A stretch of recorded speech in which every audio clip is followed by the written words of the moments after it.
Assalamualaikum warahmatullahi wabarakatuh. Sobat sehat dimanapun berada, kita kembali lagi di Pakesang Sehat, podcast Puskesmas Kalumpang seputar kesehatan.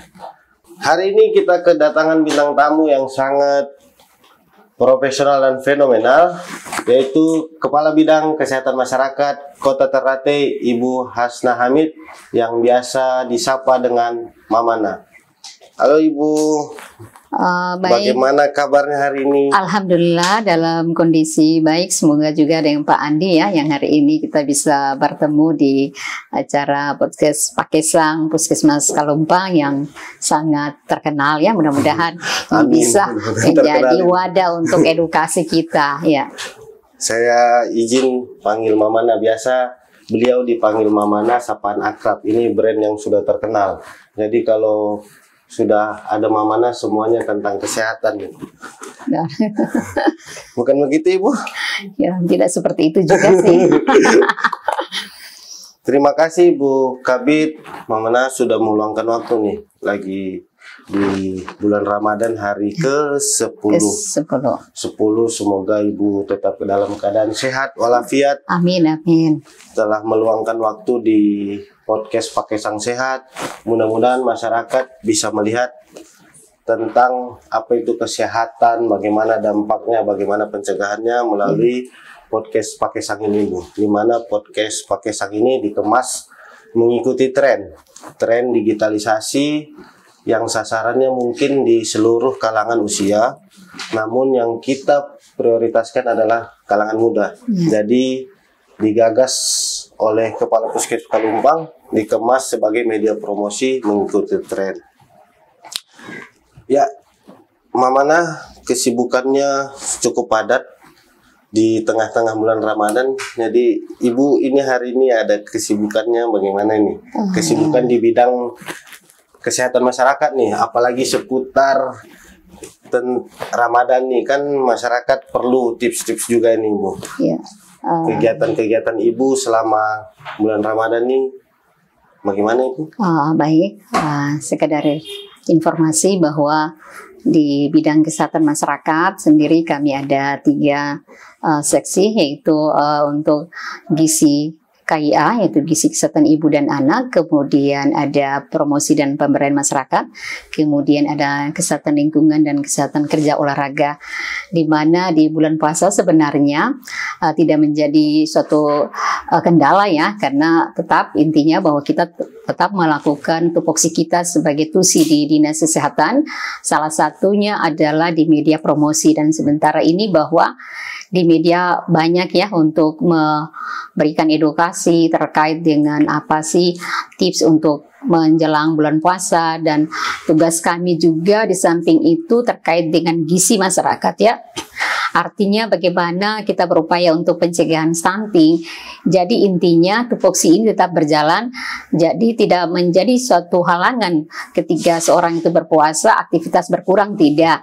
Tetapi intinya kami melakukan secara maksimal dengan efisiensi waktu, sehingga tidak menjadi suatu permasalahannya. Jangan sampai ketiga bahwa ada gizi yang muncul, kemudian ada kegiatan-kegiatan yang tidak dilakukan karena alasan berpuasa. Nah, untuk kami di prinsip bidang kesehatan masyarakat, kami tetap melakukan pemantauan, apakah itu berupa laporan yang dikirim oleh teman-teman puskesmas. Kita akan melihat perkembangan proses dari kegiatan yang telah dilakukan selama di bulan puasa. Begitu Pak Andi ya. Cukup menarik ini. Ibu Mamana ini sudah berapa lama di bidang kesehatan masyarakat? Saya itu mulai dari tahun 2017 ya, sebagai Kepala Bidang Kesehatan Masyarakat, yang memang tupoksinya sedikit berubah ya. Awalnya memang hanya membidangi 2 seksi, tetapi dengan aturan yang terbaru, maka di bidang saya ada 3 yang tadi sudah saya jelaskan terkait dengan itu, sehingga mungkin inilah menjadi amanah, menjadi suatu amanah yang harus saya jalankan sebagai Kepala Bidang Kesehatan Masyarakat, dengan tujuan satu, bahwa bagaimana kita mewujudkan derajat kesehatan masyarakat di Kota Ternate. sudah cukup lama juga Ibu Sudah ya? cukup lama, dan memang sudah saatnya ke depan ya, sudah insya Allah saya sudah mengakhiri untuk purna bakti ya, untuk pensiun. Mudah-mudahan selama menjalankan amanah ini ya berbanding lurus ya, karena tujuan kita mengabdi adalah intinya bahwa bisa mendapatkan pahala di kemudian hari ya. Amin, insya Allah menjadi amal ibadah Ibu ya. Ya, amin. Kalau boleh tahu juga Ibu, selama sudah cukup lama ini Ya. membidangi bidang Kesmas, kesehatan masyarakat, saya ingin tertarik inovasi apa sih yang sudah dibuat bidang kesehatan masyarakat Kota Ternate ini dalam meningkatkan derajat kesehatan masyarakat khususnya di Kota Ternate ini.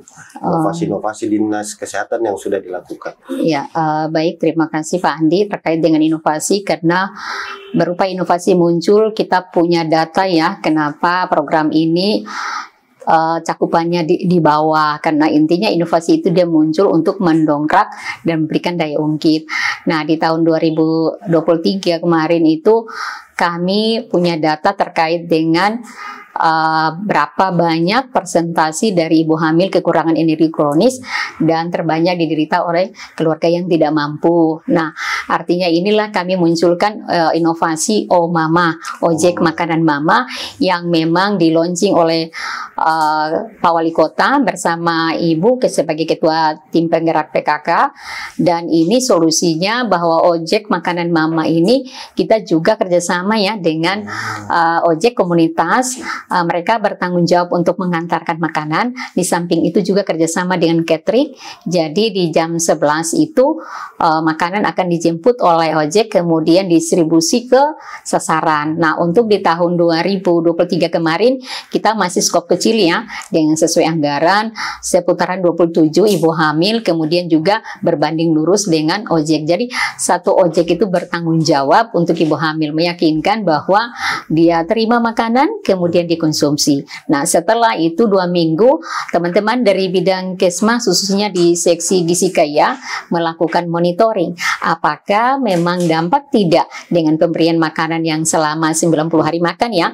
Itu pun diberikan setiap makan siang di jam 12. Nah, itu diukur apakah terjadi perubahan, karena kita punya data ibu hamil kekurangan energi ini dengan tolak ukur lingkar lengan atas yang diukur bagian tangan kiri ibu hamil. Nah, itu didapatkan di bawah 23,5. Ini sebagai penanda bahwa ibu itu menderita kekurangan energi kronik. Nah, inilah intervensi yang kami lakukan. Nah, sebelum itu juga ada upaya lain sebagai inovasi Sisantis ya, sertifikat calon pengantin sehat. Jadi bagi calon pengantin ketika berurusan di kantor urusan agama itu tidak serta-merta langsung mendapatkan surat untuk melangsungkan pernikahan, tetapi ada alur yang dibangun. Mereka akan dikembalikan ke puskesmas untuk mendapatkan pemeriksaan. Setelah pemeriksaan itu muncullah sebagai sertifikat bahwa yang bersangkutan telah dilakukan pemeriksaan, baik untuk menentukan gizinya, kemudian untuk HB-nya, untuk menanda apakah calon pengantin ini sehat. Salah satu ditandai dia tidak harus menderita anemia. Kalau sampai menderita adalah tata laksana yang harus dilakukan. Seperti itu yang kami bangun. Jadi memang yang branding yang terkenal yang 2023 adalah Mama tadi. Ya, mudah-mudahan di tahun 2024 juga, karena ada melekat di dana APBD. Karena itulah upaya kita bagaimana intervensi dari Mama ini bisa memberikan dampak terjadi penurunan stunting di Kota Ternate. Ya. Cukup inovatif nih Bu, tapi saya sedikit penasaran nih. Tadi ya, jumlah ibu hamil cake-nya 27 yang di dalam penganggaran. Iya. Yang 27 ini sudah dilakukan edukasi dan pemberian makanan tadi melalui inovasi Mama. Kira-kira Ibu, perubahan yang kita lihat dari yang 27 tadi sampai dengan hari ini, mereka sudah terlepas dari ibu yang dinyatakan kekurangan energi kronik atau bagaimana? Dampak Mama ini sangat luar biasa. Mungkin Rasa saya dari Ibu punya sebuah cerita tadi. Iya, baik. Artinya mereka diberikan makanan 90 hari kan, 3 bulan. Tetapi kita tidak melepaskan begitu saja. Daya ungkit yang harus kita sandingkan untuk monitoring, pendampingan, itu sampai si ibu ini melahirkan. Karena kita berharap ketika PMT yang diberikan, artinya bayi yang dilahirkan harus memiliki berat badan di atas 2.500 atau 2,5 kilo ya. Nah, ini adalah daya ungkit. Nah, sementara berapa yang sudah melahirkan dan memang berat badannya di atas itu. Nah, sementara lagi masih pemantauan karena tadi bahwa ketika pemberian makan ini kita memilih juga ya Pak Andi, ketika dia menderita kekurangan energi kronik di bawah 23,5 itu bukan serta-merta yang 9 bulan yang hamil kita ambil, tidak. Kita ada penapisan lagi. Kita berharap bahwa ini menjadi kontribusi terhadap janin, kita memilih pada kehamilan 4 bulan, 3 bulan. Nah, itu yang kita ambil sehingga memberikan daya ungkit yang memang tepat. Kalau sampai kita ambil 9 bulan berarti pemberiannya sudah tidak tepat ya. Mungkin baru 1 bulan sudah beronjol ya, sudah melahirkan. Jadi kita ambil phase yang paling tahap yang paling tepat adalah di trimester 1 atau trimester 2. Sehingga ini masih ada karena kami itu berakhirnya di Desember pada waktu pemberian. Jadi ini masih tetap pemantauan dan memang ada sebagian sudah melahirkan dan mendapatkan bayi dengan berat badan yang memang dianjurkan normal di atas 2.500 gram ya, seperti itu ya. Kalau dia punya menu makanan itu ada nggak pendampingan dari tenaga petugas yang ahli dalam melihat nilai-nilai gizi nih agar bisa berdampak juga yang sangat signifikan bagi ibu yang mengalami kurang energi kronik tadi? Ya, baik, tepat Pak Andi, pertanyaan yang sangat baik sekali. Memang kita tetap ada kolaborasi ya dari program. Ibu hamil menjadi tanggung jawab juga dari bidang bidan ya, kesehatan ibu dan anak. Kemudian untuk nilai gizi, teman-teman dari gizi membuat kemudian dari menu 1 minggu itu kita ramu, kemudian diberikan kepada pengelola makanan tersebut pada catering. Nah, 1 itu minggu sudah sudah didistribusikan dan intinya bahwa makanan yang diberikan adalah berbahan lokal. Ya, jadi bukan makanan siap saji. Kita berharap adalah makanan yang asli, bahan lokal dari Ternate yang mudah didapat. Kemudian memang familiar mereka untuk sudah cerna ya selama ini. Cuma mungkin komposisinya, berapa sih protein yang dibutuhkan, berapa kalorinya. Kemudian yang paling sangat penting adalah sayur dan buah. Karena memang sasaran kita kepada keluarga yang tidak mampu, artinya 1 paket makanan dengan sajian yang seimbang itu sudah memberikan daya ungkit terhadap kebutuhan ibu hamil yang untuk memberikan nutrisi yang sangat cukup bagi dia selama hamil ya. Itu yang kami berupaya semaksimal di dalam tahapan untuk inovasi Omama ya. Alhamdulillah cukup luar biasa ya inovasi ini. Tadi juga ada si Cantis, ada Omama. Mungkin banyak lagi yang punya inovasi tapi mungkin waktunya tidak sempat kita ceritakan. Termasuk dengan ojek ya, ojek. Kalau kemarin nih kami melihat media-media di beberapa informasi puskesmas kemarin melaksanakan tur nih, Ibu Kabid melaksanakan tur ke puskesmas. Oh iya, baik ya. Itu kira-kira tur itu dilaksanakan dalam rangka apa, untuk pencapaiannya apa, sinergitasnya apa, mungkin bisa diceritakan nih? Ya, baik. Kemarin itu sempat kita itu masuk di dalam perencanaan ya, rencana kerja bidang Kesmas ya. Itu memang secara ini kami telah melakukan sebelum tahun sebelumnya juga. Nah, di tahun ini kita istilahnya roadshow ya, bagaimana melihat proses yang terjadi di puskesmas. Mungkin intinya kami tidak menyalahkan, tetapi bagaimana mendapatkan masukan.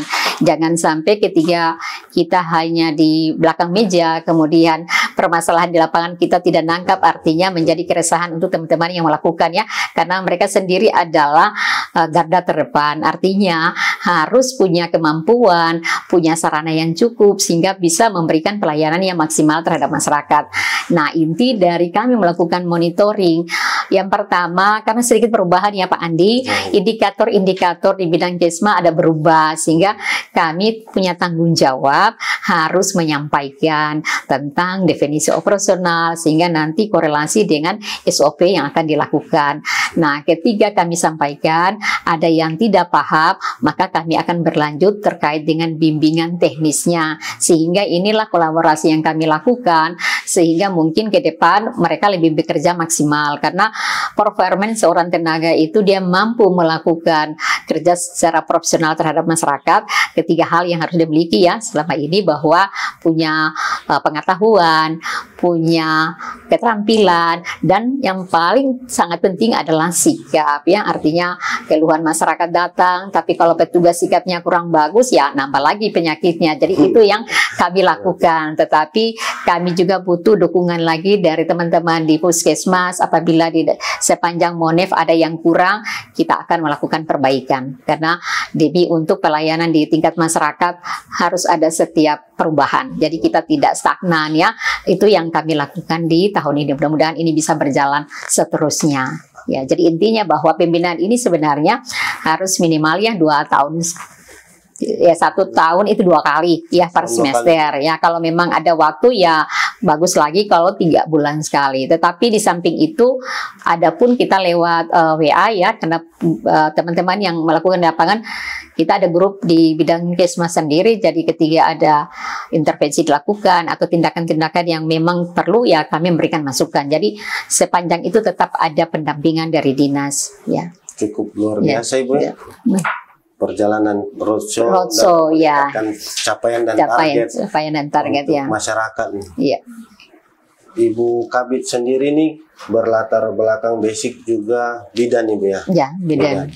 Ada pertanyaan terkait seputar dengan ibu-ibu hamil. Baik Pak Andi. Jadi di bulan Ramadan yang ingin ditanyakan, mungkin masyarakat juga ini yang masih banyak yang masih penasaran nih. Iya. Ibu hamil nih boleh nggak puasa? Ya, kalau boleh puasa bagaimana sih tipsnya biar agar anak tadi tidak juga, ibu tidak kekurangan energi kronik tadi, tidak lahirnya stunting. Jangan nanti orang bilang puasa dipaksakan mencari ibadah padahal dampaknya kepada bayi ya. Mungkin itu Ibu coba bisa disampaikan tipsnya apa, jadi para penonton Pakaian Sehat ini sudah paham nih ibu hamil ternyata boleh ataupun tidak boleh.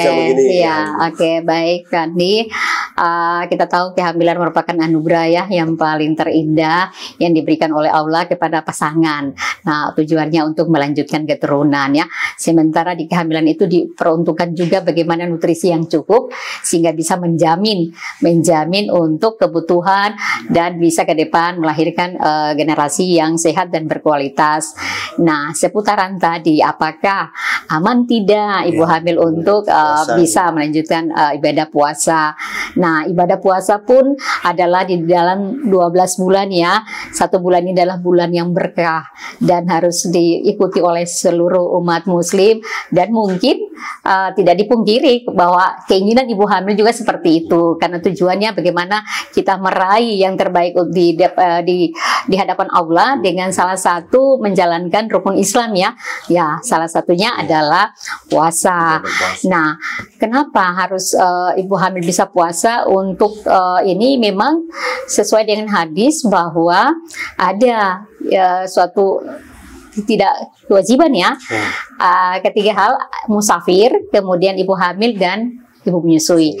Namun kalau si ibu mau untuk menjalankan ibadah dan tetap dengan kehamilannya, sarannya bisa mendapatkan rekomendasi dengan melalui pemeriksaan dokter apakah bisa tidak, karena memang di kehamilan pertama juga ibu kan sering keluhan mual tuh. Jangan sampai keinginan mau puasa padahal kondisinya tidak siap. Nah, kalau dia mual muntah artinya memang tidak bisa dia untuk melakukan ibadah puasa ya, seperti itu. Nah, adapun ketentuan lain dari 10 indikator, misalnya dia harus melakukan pemeriksaan di puskesmas tuh atau di dokter spesialis. Nah, itu akan diperiksa terutama untuk pemantauan berat badan kan. apakah di trimester ini diinginkan 1-2 kilo naik gitu. Nah, ketika dia lakukan pemeriksaan, ternyata masih di bawah standar, artinya ibu belum bisa akan dilanjutkan untuk melakukan ibadah puasa, karena kita berharap yang melakukan ibadah puasa aman untuk seorang ibu hamil harus ada ketentuan bahwa dia dalam kondisi yang baik, pertumbuhan dan perkembangan janin di dalam rahimnya aman, berat badannya naik sangat baik, kemudian tidak anemia ya, karena itu yang harus dapatkan dulu rekomendasi apakah dari dokter atau bidan di tempat fasilitas puskesmas, di 11 puskesmas di dalam Kota Ternate ataupun di tempat praktek yang lain. Nah, kalau dia dinyatakan boleh, pasti aman kan. Nah, nanti kita lanjutkan tipsnya seperti apa. Yang pertama bahwa dia tidak boleh melupakan untuk makan sahur kan, karena dia butuhkan nutrisi. Kemudian ada juga tablet tambah darah yang harus diminum. Kemudian dia juga melakukan pemeriksaan secara teratur ya, karena sekarang itu pemeriksaan untuk ibu hamil sedikit ada berubah ya. Sekarang minimalnya 6 kali. Ya, 6 kali. Jadi pada waktu umur kehamilan dia bawa 3 bulan, itu 2 kali melakukan pemeriksaan, dan nanti ada kolaborasi dengan dokter puskesmas untuk dilakukan untuk pemeriksaan USG, karena di 11 puskesmas yang ada di Kota Ternate, 10 puskesmas dan dokter sudah dilatih dengan USG, karena yang terbaru seperti itu. Kemudian nanti pada umur trimester kedua di antara 4 bulan ya sampai dengan 6 bulan itu dia juga memeriksakan pemeriksaan 2 kali ya. Jadi kalau trimester 1 itu 1 kali, kemudian di trimester 2 itu 2 kali, dan trimester 3 itu 3 kali, dengan 1 lagi tambah untuk pemeriksaan kembali untuk USG untuk menjamin bahwa apakah ibu nanti melahirkan normal seperti itu. Jadi memang untuk aman kita juga harus menunggu hasil pemeriksaan dokter dan menyatakan bahwa ibu bisa untuk menjalani nilai ibadah berpuasa. Jangan sampai berpikir bahwa saya mau mendapat pahala nih, ternyata kondisinya tidak sehat ya. Jangan sampai korbankan seperti itu, karena Allah pun tidak akan memberatkan umatnya, seperti di hadis bahwa tidak kewajiban untuk mereka nanti mungkin dibayar fidyah ya. Ya, insya Allah di tahun depan bisa seperti itu, atau berpuasa untuk bayar ya. Mungkin itu sekilas Pak Andi ya. Cukup menarik ini Bu. Tadi sobat pemirsa Pakai Sang Sehat, ternyata ibu hamil itu boleh berpuasa dengan tipsnya. Yang pertama harus ada rekomendasi dari dokter ibu ya. Iya. Yang kedua harus selalu mau makan sahur. Ada lagi sampai tidak makan sahur, besoknya puasa ibu ya. Iya, nanti lemas lagi. Lemas lagi. Yang ketiga tadi harus rutin mengecek perkembangan ya, diperiksa, minum tablet tambah darah. Kemudian penting, kemudian makanan yang dimakan itu tidak asal-asalan ya, harus nutrisi cukup yang seimbang, ada karbonnya, ada proteinnya, kemudian ada sayur dan buah, dan itu juga minum ya paling kurang 2 liter ya, atau 8-12. Artinya minum ini untuk mencegah dehidrasi. Artinya nanti pada saat buka puasa itu diharuskan 2 gelas, kemudian nanti pada saat antara tarawih dan sebelum tidur ya mungkin yang makan malam itu paling kurang 4 gelas, dan nanti di sahur itu 2 gelas, sehingga mungkin dengan kiat kita lakukan ini bisa tidak mencegah terjadi dehidrasi. Karena pikiran secara teori memang bahwa ibu hamil harus sehat kan selama dia puasa, jangan sampai bayi ya menjadi suatu problem nanti ke depan ya. Sobat Pakai Sang Sehat dimanapun berada, khususnya untuk ibu-ibu hamil nih, mungkin setelah mendengar tips dari Ibu Kabid Kesmas, mudah-mudahan puasa ibu hamil bisa berjalan dengan lancar ibu. Amin ya. Sehat. Ini ilmu yang sangat menarik terutama baik. khususnya bagi saya, Ibu, yang mempersiapkan diri untuk mempunyai istri yang akan hamil. Amin, amin, amin. Ya, mudah-mudahan bisa berlanjut ya, Pak Alvin. Ya, bisa lanjut. Mudah-mudahan Ibu ya. Jadi Bisa saya juga terkabul. mendapatkan informasi terkait ya. persiapan, karena Bapak itu juga cukup Pentingnya karena dalam- Bapak itu adalah siaga kan, Iya. siap antar jaga. Oh, siaga Ibu ya. Iya, siaga itu siap antar jaga, ya. Jadi harus mempunyai informasi Iya, kesehatan informasi. juga terkait ibu Iya. hamil. Jadi ternyata tidak di ibu hamilnya, bapaknya juga mempengaruhi bagaimana ibu hamil ini tetap Iya, sehat. karena Nah, dia itu harus butuh dukungan. Oh, iya, Jadi butuh kalau dukungan. ibu hamil bukan saja untuk problem dia, tetapi semua, apakah itu mertuanya, orang tuanya yang Iya. harus mendukung sehingga menerima kehamilan dengan aman gitu. Dan memang sangat gembira Sangat ya. gembira, Jadi ya. bukan menjadi beban gitu ya. Ya, saya pakai sang sehat. Mudah-mudahan saya bisa jadi bapak yang siaga. Amin, amin. Terima kasih, Bu. Ya, Kami terima kasih ngobrol sama-sama. singkat, cuman cukup padat, cukup banyak Ya, informasi seputar mudah-mudahan, kesehatan ya. yang bisa kita dapatkan. Mudah-mudahan masyarakat melalui pakai sang sehat bisa mengetahui seputar kesehatan, informasi kesehatan, tidak khusus di Kota Ternate, mungkin seluruh Indonesia Seluruh, melalui ya, channel kami ini. Mudah-mudahan masyarakat bisa teredukasi. Teredukasi ya, terima kasih. Kami butuh dukungan sepenuhnya oleh pemirsa. Jangan lupa like dan subscribe dan komen selalu YouTube channel Pakai Sang Sehat.